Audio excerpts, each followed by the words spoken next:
Hello lads and ladies, and welcome to this and welcome back for another video on the channel. Now today it is another League One video. Now it's time to rustle a few feathers.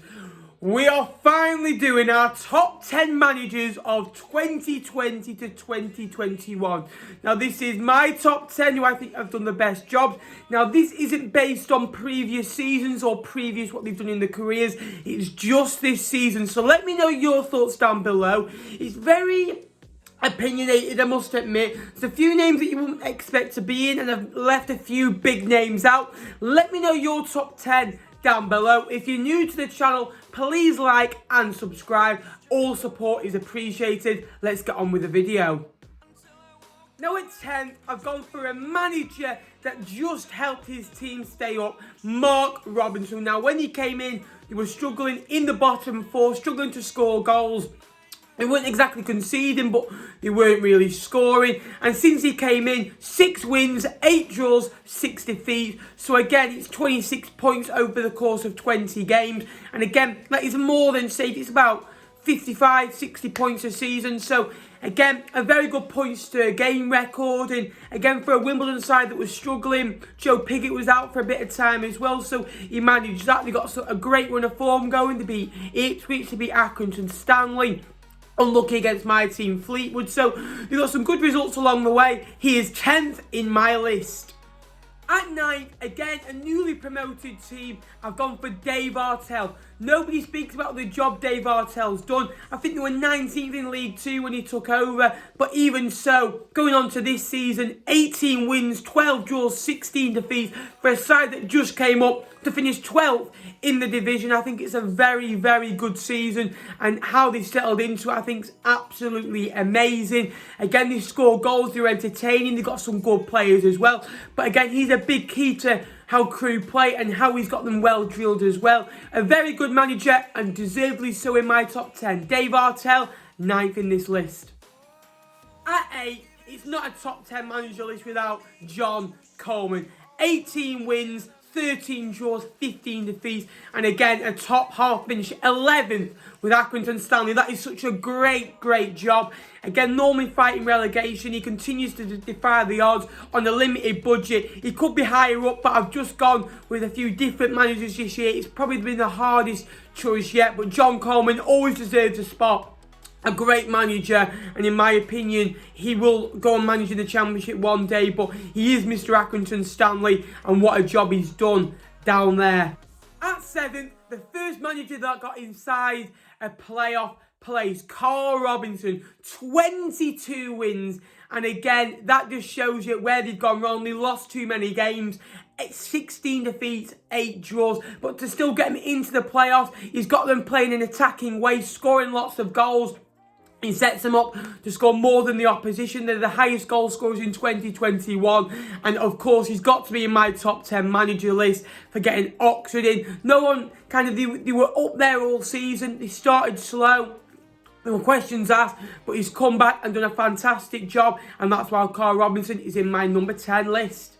At 6th, another playoff contender, Lincoln City. 22 wins, again, 11 draws, 13 defeats. A very good job. He recruited well in the summer, and he has to be in. He had to be number 6 in my list, just because how getting Lincoln into the playoffs after a disappointing end to the last season's campaign, how he's turned it around and got his side believing again. He got to the semi-finals of the Papa John's Trophy as well. Again, started really well, went on a blip, but he's rectified that and gone on a good end to the season run, and we're very unlucky not to get in the top 2 in the end.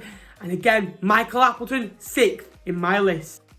At 5th, we are going for Neil Critchley. They won 50% of their games, 23 wins, 11 draws, 12 defeats. Now, Critchley, again, I think it was only 2 wins in the first 8 or 9 games. And again, how he's turned that around. They went on a great unbeaten run, 16 games without defeat. I think it's only 3 defeats in 26 or 2 in 22. You know, they got the best defence in 2021 as well. And they score goals as well. The only reason that I'm saying that he's not higher than he is, I think he's made quite a few errors this season where substitutions or not changing his team, which could have cost him the top 2, but taking nothing away, Critchley has done an absolutely amazing job. His first full season in football, he'll only get better and deserves his place in. Blackpool have deserved the playoffs this season. Neil Critchley is 5th in my list. At 4th, you've got to know about this one, Liam Richardson. 11 wins, 8 draws, 16 defeats. Now again, just got the permanent job. However, he's had to deal with administration, all his players, all his staff leaving. He had to keep getting rid of players to bring players in. He was only allowed a 23-man squad. And again, he had to release a load of players in January, bring some more in, have hardly any budget, bring players that nobody else wanted. He had to go to the car boot for them, really. And he's kept them up, he's kept the spirit going, and he's kept them winning games. And I think it's 1.3 points per game he averaged before he got his new deal. So a very good job, and he had to be 4th in my list because no other manager has had to deal with the circumstances that Liam Richardson had to, considering he wasn't a manager 6 months ago. What a job. Liam Richardson, 4th in my list. At 3rd, Darren Ferguson. He finally achieved promotion back to the Championship. 26 wins, 9 draws, 11 defeats, securing 2nd place. Again, what a manager, what a squad he inherited. And people will say, yeah, he had the best squad in the division. They should have gone up. It's hard dealing with that pressure, and he's dealt with it, and he's got his players on track. He replaced Ivan Toney. He was a goal machine with Johnson Clark-Harris. He brought players back into the club like Sammy Smolix on a permanent deal. So he recruited well. He used the money well, and you've got to be a good manager to do that. He kept his team focused, scoring goals. They weren't the best defensively, but my God, they did score goals. Darren Ferguson is 3rd in my list. At 2nd, the title winners, Hull City. 27 wins in there. They did lose 11 games though, but that doesn't matter. They drew 8 games as well. They won the league, deservedly so. They had a few blips early on. They lost to Fleetwood and Swindon, amongst others. They lost on the last game of the season, but that does not matter. Again, he recruited well. He got a side that only won 2 games in the bottom half of last season. Again, got them back up, got him back the spirit, brought some good players in, kind of added to what he had, let the troublemakers leave the club, and again, added goals. So, again, great manager, deservedly win the league, and he's 2nd in my list. He would be 1st, but this man has to win it. At number 1, you're not surprised, are you? Jimmy Floyd Hasselbach. What a job. Before he came in, Burton had 2 wins, 7 draws, 13 defeats. Since he's come in, 13 wins, 5 draws, 6 defeats. 44 points from a possible 24 games.